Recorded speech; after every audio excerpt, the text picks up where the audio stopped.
안녕하십니까. 오늘 이렇게 하나님의 말씀을 가지고 인사드리게 돼서 대단히 기쁘고 영광스럽게 생각합니다.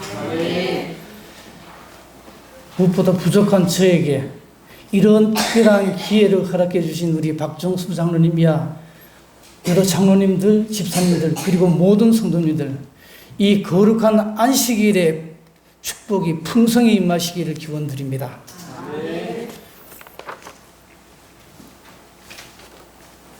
먼저 말씀을 대언하기 전에 양해의 말씀을 조금 구해야 될 것 같습니다. 도저히 지금 제가 여쭤보니까 12시에 맞춰야 된다고 그랬습니다. 상당히 부담이 됩니다. 조금 늦더라도 양해해 주시기를 부탁드립니다. 오늘 본문 성경 말씀입니다. 디모데후서 4장 8절 9절 21절의 말씀입니다. 디모데후서 4장 8절 9절 21절의 말씀. 시간을 절약하기 위해서 화면을 보면서 다 같이 봉독하도록 하겠습니다. 이제 후로는, 다 같이 시작. 이제 후로는 나를 위하여 의의 멸관이 예비되었으므로 주 곧 의로우신 재판장이 그날에 내게 주실 것이니 내게만 아니라 주의 나타나심을 사모하는 모든 자에게니라. 너는 어서 오라. 내게로 오라. 겨울 전에 너는 어서 오라. 저는 오늘 한 사진을 준비했습니다. 아마 이 사진은 세계의 역사에 엄청난 파장을 일으켰던 한 사건의 사진입니다. 퀴즈입니다. 어떤 사진일까요? 너무 어렵습니까? 제가 힌트를 드리겠습니다. 정치, 경제, 사회, 교육 어떤 것인지 말씀해 주십시오. 상품이 준비되어 있습니다. 정치! 예, 정치. 예, 맞는 걸로 해드리겠습니다. 이따가 끝나면은 반드시 저한테 왔다 가기 바랍니다. 이 상품이 적어도 비행기를 타고 온 것입니다.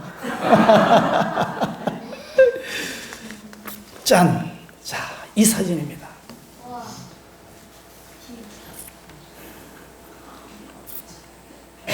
당시에 세계적인 군사 강국으로 자부하던 러시아, 소련이었습니다. 그 소련이 삽시간에 몰락하고 혼란에 빠뜨려졌던 한 사건의 사진입니다. 아마 러시아 역사상 가장 치욕스러운 사건 중에 하나일 것입니다.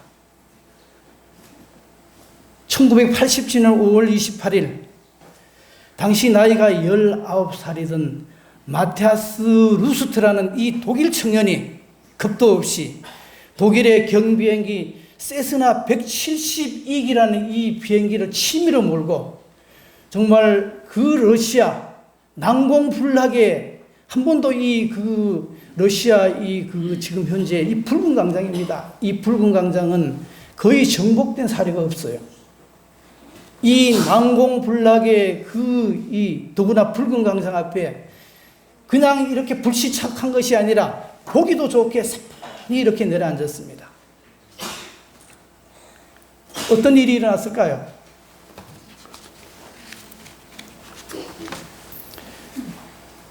글씨가 작아서 잘 안 보이시겠지만 당시에 이 사건을 보도한 국내 언론 기사 내용입니다. 밑에 이 붉은 기사 내용을 여러분들 보시면 짐작하겠지만 이 사건으로 안보 책임을 묻고 많은 그 당시의 소련의 간부들이 그냥 목이 잘렸습니다. 결국 이 사건은 당시 미국과 소련으로 이어지던 동서냉전 체제를 종식시키고 독일 통일의 그 기반과 소련의 붕괴의 전주곡이 되고 말았습니다. 또 퀴즈입니다. 그 당시 소련은 무엇이 이런 엄청난 그런 사건 발달에 원인을 제공한 그런 것이 되었을까요? 그 이유가 뭘까요? 딱 늘어놓습니다.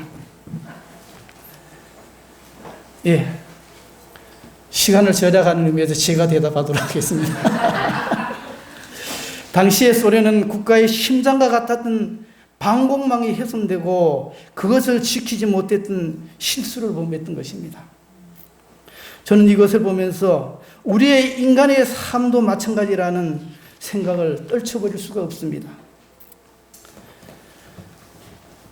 그렇다면 우리는 이 마지막 시대에 우리의 잃어버린 삶의 존엄성을 회복하기 위해서는 어떤 모습으로 어떠한 가치관을 가지고 살아야 할까요? 저는 오늘 우리 주변에 일어나고 있는 이러한 흔한 논제들을 가지고 겨울이 오기 전이라는 제목으로 예수 그리스도께서 진정한 삶의 중심이 되는 삶의 한 모습을 여러분과 같이 조명해 보려고 합니다. 스위스의 정신의학자이자 세계적인 상담 심리학자인 폴 투르니에라는 사람은 그의 대표적인 저서 인생의 사계절이라는 책에서 이렇게 이야기를 했습니다. 20대, 30대는 씨 뿌리는 봄과 같고 30대, 50대는 성장과 성숙의 여름과 같으며 50대, 60대는 결실을 추구하는 가을에 해당되고 70대, 80대는 뭘까요? 70대, 80대는 여러분 짐작을 하시겠죠? 70대에서 80대는 모든 것을 결산하고 모든 것을 내려놓는 가을과 같다고 이야기했습니다. 특별히 그는 인생의 끝의 계절인 가을이 춥고 외롭고 황량한 시절이 되지 않기 위해서는 인생의 봄, 여름, 가을을 의미 있게 보내지 않으면 안 된다고 이야기를 했습니다. 오스트리아의 천재음악가 수베르트의 가장 대표작이라고 일컫는 겨울 나그네라는 악곡집이 있습니다. 이 작품은 가곡의 왕 수베르트가 말년의 죽음을 앞두고 가난과 병마와 싸우면서 자신의 삶의 모습을 24개의 악곡으로 그려낸 유언과 같은 작품입니다.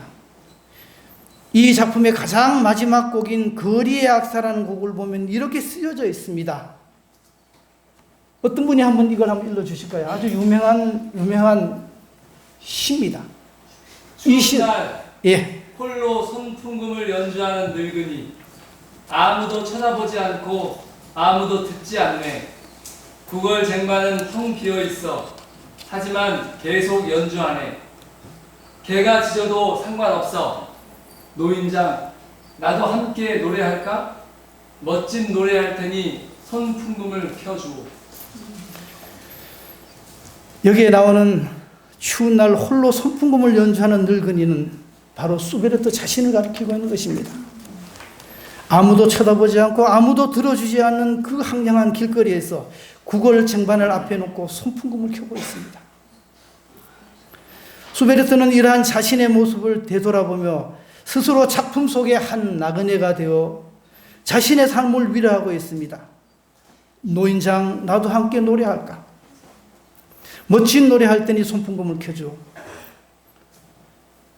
많은 사람들은 이 작품을 두고 수베르트가 평생에 이루지 못한 자신의 삶의 비애를 역설적으로 표현한 작품이라고 이야기를 합니다. 전도서 3장 1절 2절에는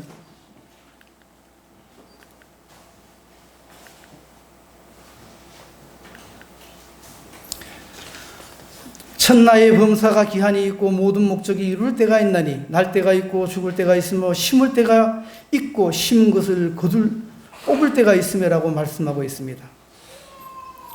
이 말씀대로 이 세상의 모든 것들은 반드시 시작과 끝이 있기에 마련이라는 것입니다. 봄과 같은 인생의 출발절이 있다면 겨울과 같은 인생의 끝이 있다는 것입니다. 그렇기 때문에 우리는 모두 다 어쩌면 다 겨울 나그네들인 것입니다. 왜냐하면 한 사람도 예외 없이 인생의 끝자락의 겨울을 경험하지 않으면 안 되기 때문에 그렇습니다. 그렇다면 투르니의 말처럼 인생의 끝자락의 겨울이 춥고 외롭고 황량한 해안의 시절이 되지 않기 위해서는 어떤 준비된 삶을 살아야 할까요?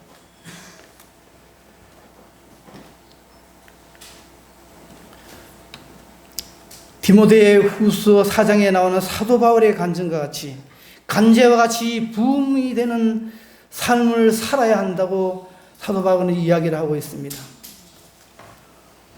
오늘 본문으로 인용하고 있는 이 디모데후서는 사도 바울이 두 번째로 로마 가옥에 투옥되었던 서기 66년에서 67년 사이에 기록되었던 책입니다. 그 당시 사도 바울의 나이는 약 64, 5세경으로 당시 사회적 환경으로 봐서는 상당히 고령의 나이였던 것입니다.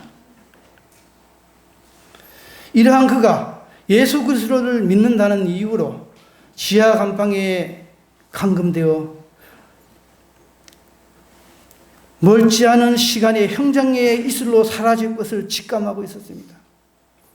이때 그는 믿음의 아들인 디모데에게 마지막 말을 전해주기 위해서 이 유언과 같이 쓴 편지가 바로 디모데 후서인 것입니다. 이 편지에서 사도 바울은 그의 모든 삶의 여정을 회상하면서 그의 신경을 이렇게 피력하고 있습니다. 디모데후서 4장 6절의 말씀입니다. 다 같이 한번 읽어보도록 하겠습니다. 간제와 같이 시작. 간제와 같이 벌써 내가 부음이 되고 떠날 기약이 가까웠도다. 정말 돌이켜보면 이 사도 바울의 인생의 사계절은 늘 춥고 고독한 삶의 연속이었습니다. 세 차례나 전도 여행을 하면서 40에 하나 감한 매를 5번이나 맞고 3번 태장으로 맞고 1번 돌로 맞고 3번 파선하여 일주일을 깊은 바다 가운데 지냈으며 그러면서도 강의 위험과 강도의 위험과 동족의 위험과 또 어떤 위험요? 이방인의 위험들을 겪으며 살아왔던 것입니다. 그러나 이 모든 것들을 다 내버려 두고라도 사도 바울은 또다시 인생의 끝자락에서 매섭고 혹독한 겨울 나그네의 길을 걷고 있는 것입니다. 이제 서서히 삶의 온기가 식어져가는 그 절박한 가운데에서도 추워나 후회나 원망함이 없이 오히려 자신의 삶이 거룩한 제단의 간제와 같이 부음이 되었다고 기뻐하고 있는 것입니다. 빌립보서 2장 17절 18절에 있는 말씀입니다.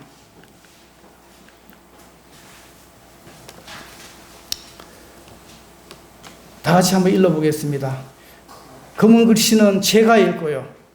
붉게 고딕체로 된 글씨는 여러분들이 읽어주시면 감사하겠습니다. 시작하겠습니다. 만일 너희 믿음의 재물과 봉사 위에 내가 나는 너희 무리와 함께 이와 같이 너희도 기뻐하고 여러분 여기에 나오는 간제가 무엇인지 잘 아시죠? 영어로 드링크 오퍼링이라고 그럽니다. 드링크는 뭡니까? 마시는 겁니다. 그렇죠? 옛날 그 구약 시대에 성막에서 이스라엘 백성들이 드렸던 제사의 모습이 세 종류가 있었습니다. 번제고 소제고 간제라는 것이 있습니다. 번제는 여러분들이 잘 아는 대로 재물을 짐승을 잡아 불에 태우는 그런 제사였습니다. 소제는 고운 가루에 기름을 섞어 그 위에 뿌리는 제사였고요. 여기 말하는 이 간제는요, 바로 이 찬에다가 그 액체를 채워서 그 태워진 재물 위에 이제 붓는 것입니다. 마지막으로 그 향기로운 그 냄새가 오직 하나님께 드려지는 정말 가장 거룩한 제사 행위에 마지막에 드려지는 이 제사 중에 정말 가장 엄숙한 그런 행위였던 것입니다. 그런데 사도 바울은 간증하기를 내가 뭐라고 했습니까? 뭐라고요? 예. 간제와 같이 내가 부음이 되고 나의 떠날 기약이 가까웠도다. 그러면서도 내가 나를 간제로 들을지라도 나는 기뻐하고 기뻐하리니 너희도 기뻐하고 나와 함께 기뻐하라 이렇게 이야기를 하고 있는 것입니다. 바로 이것이 사도 바울의 간증이며 이러한 간증이 오늘날 여러분과 저의 간증이 되시길 간절히 바랍니다. 사랑하는 성도 여러분, 우리의 삶은 어떻습니까? 때로는 믿음 안에서 무겁고 정말 견디기 어려운 길을 걷고 있을 때가 참으로 많이 있습니다. 때로는 후회스럽고 때로는 다시 되돌아가고 싶고 때로는 다시 물리고 싶을 때가 한두 번이 아닐 것입니다.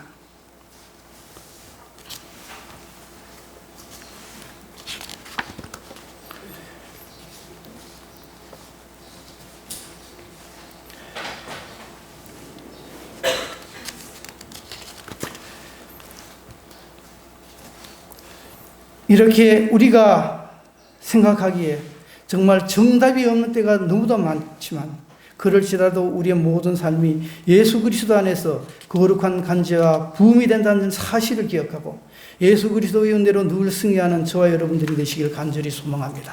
아멘. 두 번째로 사도 바울은 추운 겨울이 오기 전에 속히 오라고 이야기를 하고 있습니다. 디모데후서 4장 9절과 21절의 말씀입니다.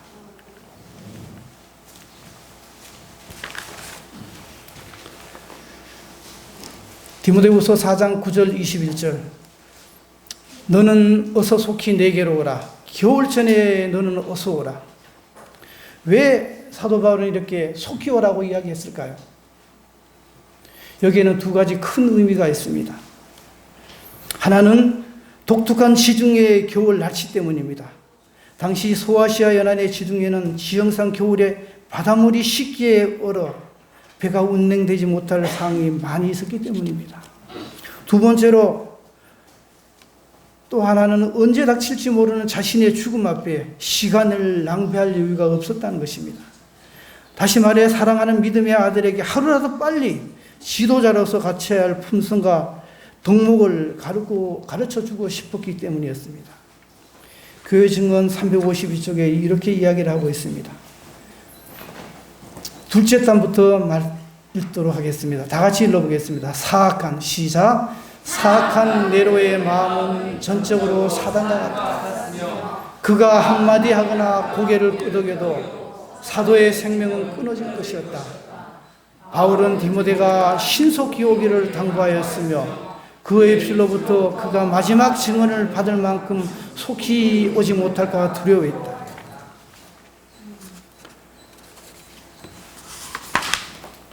여기 보면 영감의 말씀은 그의 입술로부터 그가 마지막 증언을 받을 만큼 속히 오지 못할까 두려워했다고 이야기를 하고 있습니다. 그렇기 때문에 이 편지가 언제 어떻게 전달되었는지 알 수 없지만 이 편지를 받은 디모데의 마음은 아버지와 같은 사도 바울을 기억하며 지체 없이 지중해를 건너 달려가지 않을 수 없었을 것입니다. 오늘날 우리도 예수 그리스도의 부르심에 지체 없이 달려갈 수 있는 믿음이 필요한 사람들입니다.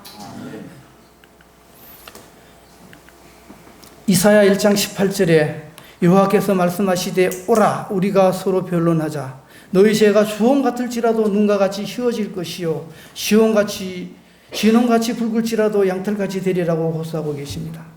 또 마태복음 11장 28절에 수고하고 무거운 짐진 자들아 다 내게로 오라. 내가 너희를 쉬게 하리라고 말씀하고 계십니다.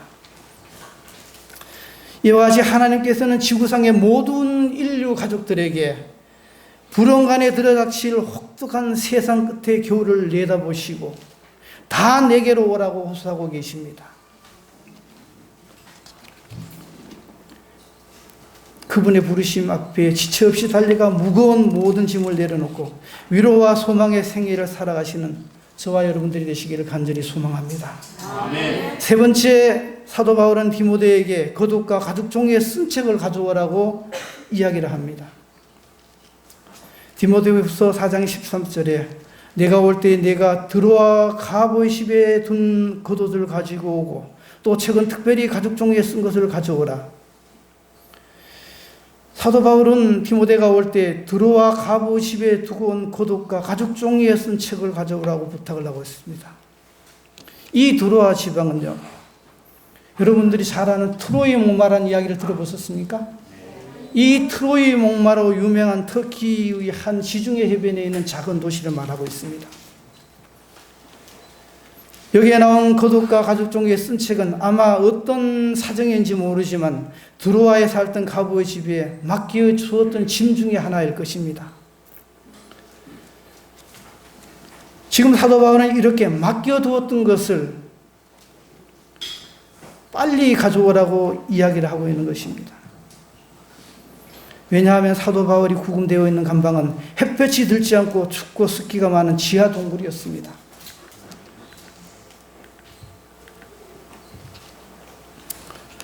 이곳에 꼭 필요한 생활용품이 있다면 두말할 필요도 없이 따뜻하게 입을 수 있는 겉옷이었기 때문일 것입니다. 사랑하는 성도 여러분, 여기서 우리가 꼭 기억해야 할 것이 있다면 세상에는 살아가야 할 물리적인 겉옷도 필요하지만 마음의 위로와 힘이 되어주는 사랑의 겉옷도 필요할 때가 있다는 사실입니다. 만약 타임머신을 타고 당시에 사도 바울이 수감되어 있는 감방을 찾아갈 수 있다면 충분히 이러한 사실을 공감할 수 있게 될 것입니다. 디모데후서 4장 10절 11절에 보면 데마와 같이 그를 믿고 따르던 수많은 사람들이 그의 곁을 떠났으며 언제나 그의 수적이 되어주던 디도마저도 복음 전도 사역을 위해 달마디아에 파송시켰던 그 모습을 볼 수가 있습니다. 이제 썰렁한 지하 감방에는 오직 누가만이 남아 병든 바울의 수족을 들어주고 있는 쓸쓸한 삶의 모습을 볼 수가 있는 것입니다. 저의 고향인 안동에는 먼 친척이 되는 한 할머니 한 분이 계셨습니다. 1년에 한두 번이나 만날까 말까 하는 그런 분이셨지만 어렸을 때는 저희 집 옆에 살던 분이었습니다. 자녀들이 여러 명이 있었지만 다 직장을 따라 객지에 나가고 혼자 남아서 소일거리로 농사일을 하고 있었습니다. 외딴 집에 혼자 살고 계시는 어머니가 안쓰러워 집도 지키고 할머니와 벗이 되면 좋겠다는 생각으로 자녀 중에 한 명이 영리하고 혈통이 좋다는 풍산개 한 마리를 사다 드렸어요.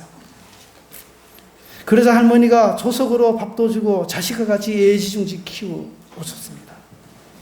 그런데요, 어느 날 이 풍산개가 어찌된 영문인지 밥을 주러 온 할머니를 사정없이 물어뜯고 온몸에 살찐이 떨어져 나가고 피투성이가 진짜 아무도 보는 사람이 없는 가운데 돌아가시고 말았습니다. 참으로 애석한 일은 돌아가신 지 여러 날이 지난 다음에 그 당시 독거노인들을 담당하고 있었던 사회복지사에 의해서 발견되었다는 사실입니다. 아마 이 주황 그 언론에도 이 뉴스가 여러 번 나온 걸로 기억이 됩니다. 그 절체절명의 순간 혼자서 겪어야 했던 아픔과 절대적인 영적 고독은 얼마나 컸을까요? 사랑하는 성도 여러분, 누구에게나 예외 없이 절대적인 영적 고독 속에 죽어가야 할 수밖에 없는 인생의 겨울이 다가오고 있습니다. 이러한 때 내 영적 추위를 막아줄 겉옷은 누구라고 생각이 되십니까? 여러분들이 사랑하는 자녀들일까요? 아니면 정말 여러분 곁에 계시는 배우자들일까요? 아무도 이러한 절대적인 영적 고독 앞에, 절대적인 그 죽음 앞에 여러분들을 구해줄 사람은 아무도 없을 것입니다. 오직 그 죽음 앞에 우리들을 구해줄 수 있는 사람은 예수 그리스도의 그 겉옷이라고 생각이 됩니다. 로마서 13장 14절에 이렇게 말씀하고 있습니다.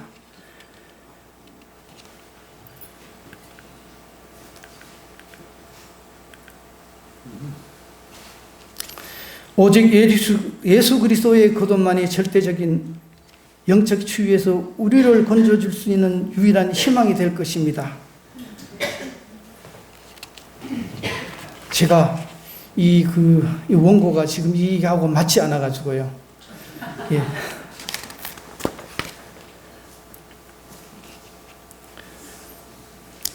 이러한 예수 그리스도의 옷을 통해 영원한 생명의 길로 나가시는 모든 성도님들 되시기를 주님의 이름으로 축원드립니다. 두 번째, 사도 바울은 또 가죽 종이에 쓴 책을 가져오라고 이야기를 합니다. 다시 한번 디모데후서 4장 13절을 봉독하도록 하겠습니다. 다 같이 한번 읽어볼까요? 내가 올 때에 시작. 내가 올 때에 내가 들어와 가보 집에 둔 겉옷을 가지고 오고 또 책은 특별히 가죽 종이에 쓴 것을 가져오라. 여기에 보면 우리가 중요하게 기억해야 될 그러한 한 내용이 나옵니다. 바로 빨갛게 이렇게 표시란 특별이란 말을 이 사도 바울이 사용하고 있다는 것입니다. 이 특별이란 말은요, 사전적으로 반드시 혹은 꼭이라는 그런 의미를 가지고 있는 말입니다. 다시 말해서 디모데가 올 때 그가 말한 성경을 반드시 꼭 가져오라고 부탁을 하고 있는 것입니다. 사도 바울은 아시는 대로 14권의 성경을 기록했습니다. 뿐만 아니라 가마리엘의 문화에서 당시에 가장 대학자였던 그 가마리엘의 문화에서 공부한 학자였습니다. 수많은 지적인 양식을 가지고 있었고 그가 본 책은 한두 권이 아니었을 것입니다. 그럼에도 불구하고 왜 하필이면 가죽 종이에 쓴 책을 가져오라고 했을까요? 그것은 비록 죽음을 앞에 둔 시한부 인생이었지만 하나님의 말씀만이 삶의 표준이요, 하나님의 말씀만이 삶의 잣대가 되어야 한다는 그러한 의미였던 것입니다. 옛날에 어떤 선비가 배를 타고 큰 강을 건너고 있었습니다. 한참 가다가 사공에게 이 선비가 질문을 합니다. 어이 자네, 글을 좀 읽을 수 아는가? 그러자 사공이 아니요, 나는 어려서부터 글을 배우진 못했습니다. 이렇게 대답을 했습니다. 그러자 사공에게 이 선비는 이렇게 말합니다. 그러면 자네가 혹시 공자 맹자에 대해서 들어본 적이 있는가? 그러자 이번에도 사공은 아니요, 알지 못합니다. 어려서부터 여기에서만 일을 해서 까막눈입니다. 이렇게 이야기를 했습니다. 그러자 선비가 참으로 안쓰럽다는 표정으로 혀를 차며, 그러니 자네는 여기서 이 일을 할 수밖에 없지 않겠나 하고 이야기를 했습니다. 그런데요, 얼마 못 가서 그만 그 배가 암초에 부딪혀 순식간에 강물 속으로 깔아앉고 있었습니다. 이 다급한 시간에 이제는 사공이 선비에게 묻습니다. 선비님, 헤엄을 칠 수 있습니까? 그러자 선비가 뭐라고 그럴게요? 아니, 나는 그런 거 모른다니. 그때 사공도 선비를 안쓰러운 표정 보며 이렇게 이야기를 합니다. 선비님의 목숨은 죽은 목숨이나 다름이 없네요.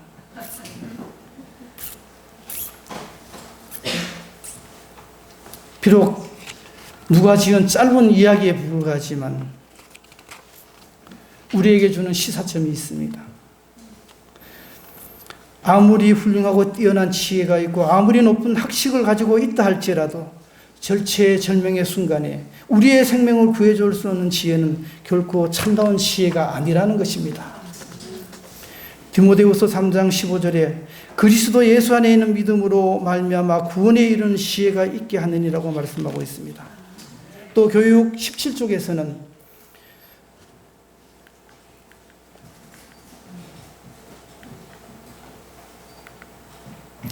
성경은 진리의 완전한 표준이며 교육은 이를 바탕으로 이루어져야 한다. 교육이라고 할 만한 가치 있는 교육을 받기 위해서는 성경에 나타나 있는 창조주 하나님과 구속자이신 그리스도에 대한 지식을 받아들여야 한다고 이야기를 하고 있습니다. 사랑하는 성도 여러분, 많은 사람들이 우리가 살아가고 있는 이 시대가 영적 기근의 시대라고 이야기를 하고 있습니다.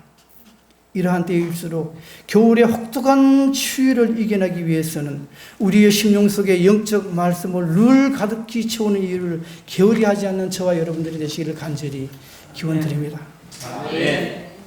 마지막 결론의 말씀입니다. 이탈리아의 중고 대학생들에게는 반드시 학교에서 정규 교과로 단테가 지은 유명한 서사시인 이 신곡을 가르치고 있습니다. 이 책에 잘 알려진 말 중에 하나가 지옥 표현에 나오는 여기에 들어오는 너희는 온갖 희망을 다 버릴지어다라는 이런 말, 이 말이라고 이야기합니다. 물론 이 말은 단테가 가톨릭적 관점에서 한 말이었습니다. 그러나 우리가 이러한 것을 보면서 잊지 말아야 할 중요한 하나는 우리 모두도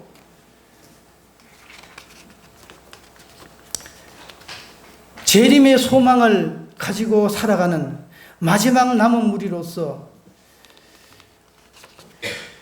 우리가 갖춰야 할, 우리가 정말 버려서는 안 될 것이 무엇인가 하는 것을 생각해야 한다는 것입니다.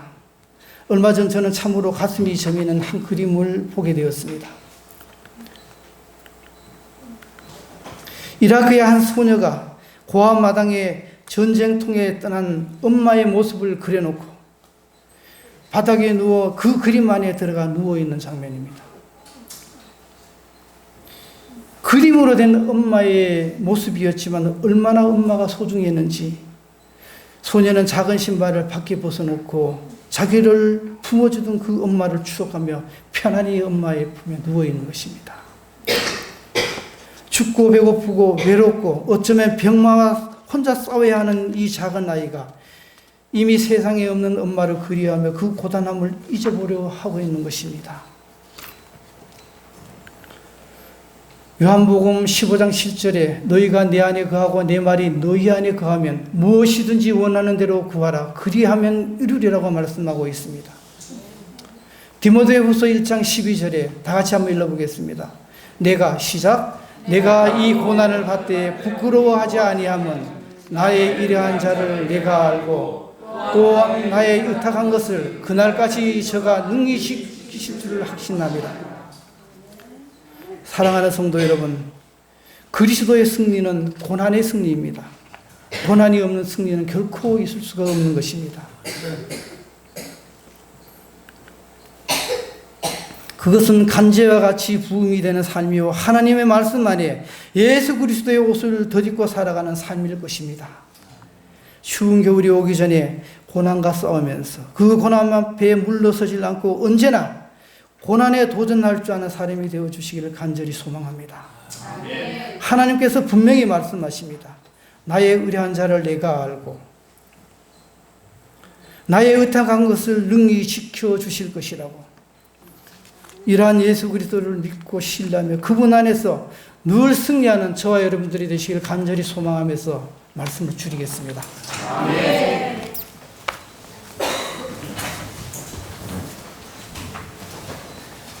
말씀을 너무 많이 준비해 주셨어요. 사진까지 올려가면서 수고 많이 하셨습니다. 네, 마지막 장면은 298장을 보겠습니다. 장면을 부른 다음 장로님의 축도로 예배를 마치겠습니다.